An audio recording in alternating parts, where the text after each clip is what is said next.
विशाल बताते हैं कि परंपराओं का बोझ ढोते ढोते दलित परिवारों की पहले से खराब आर्थिक स्थिति और बिगड़ जाती है, लेकिन राहत नहीं मिलती। अपने ही परिवार के एक सदस्य के बारे में बताते हुए वो कहते हैं, इन परंपराओं के बोझ ने उन्हें धर्म बदलने के लिए मजबूर किया। तो मेरे गांव में 4-5 परिवार ईसाई बने हुए हैं। मेरे प्रॉपर गांव में, जहाँ जो कि मेरे चाचा ताऊ लगते हैं, उनमें से एक चाचा हैं जिनका नाम है बिशन दास। उनकी 5 बेटियां हैं। 5 बेटियां जब वो स्कूल पढ़ाते हैं तो हमारे स्कूल बहुत दूर हैं, करीब 5 किलोमीटर दूर थे। वो जाती जब वहाँ पे तो उनमें देवता आता था, और जब देवता आता है तो वो बहुत परेशान हो गए। जो माली है महासू के, वो अपर कास्ट के लोग हैं, और जो लोअर कास्ट के लोग हैं वो कहते हैं कि उस महासू देवता को पूछो।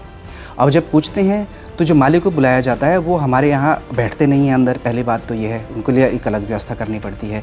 खाना नहीं खाते, उनके लिए रसोई अलग से लाना पड़ता है। आप जानते हैं कि जो माली होते हैं वो मांसाहारी होते हैं मोस्टली, क्योंकि बलि प्रथा अब छोड़ी है, लेकिन वो भी मंदिरों ने छोड़ी है, देवता ने ऑलमोस्ट नहीं छोड़ी है। जो मंदिर में कहीं पर पाबंदियाँ हैं, ये सच्चाई है।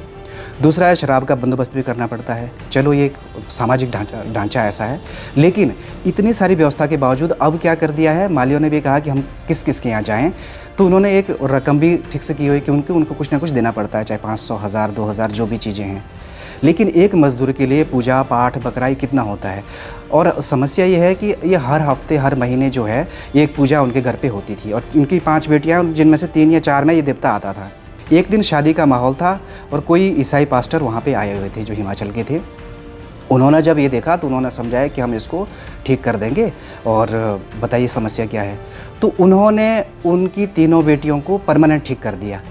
अब वो उस चीज़ से आकर्षित हुए कि भाई इनके पास बड़ी शक्ति है। उसके बाद वो स्कूल भी गई, आज जो है उनकी शादियाँ हो गई हैं, अच्छे सेटल्ड है, बच्चे हो गए हैं, तो वो ईसाई हो गए। लेकिन इसमें एक झोल यह है कि क्या उनके पास शक्तियाँ थी, और अगर थी उनके पास शक्तियाँ, ये शक्तियाँ उस माली के पास भी थी, जो सिर्फ चावल का दाना मात्र मारने से वो बच्चियाँ ठीक हो जाती थी। लेकिन समस्या ये थी कि वो 3 दिन का गुण, 5 दिन का गुण, 1 हफ्ते का जो बांधते थे, बस वो 3 दिन के लिए ठीक थी, फिर वापस वही चीज़ें, फिर वापस वो रूटीन में आ जाते थे। तो मूल जो समस्या है ये थी, जहाँ से उन लोगों में एक आकर्षण की भावना पैदा हुई। और दूसरी बात है, क्योंकि इतने खर्चे एक मज़दूर आदमी, क्योंकि वो मिस्त्री आदमी हैं, एक मज़दूर आदमी के लिए इतने खर्चे उठाना बहुत मुश्किल काम है, और उन्होंने ये जो काम किया ये फ्री में किया है।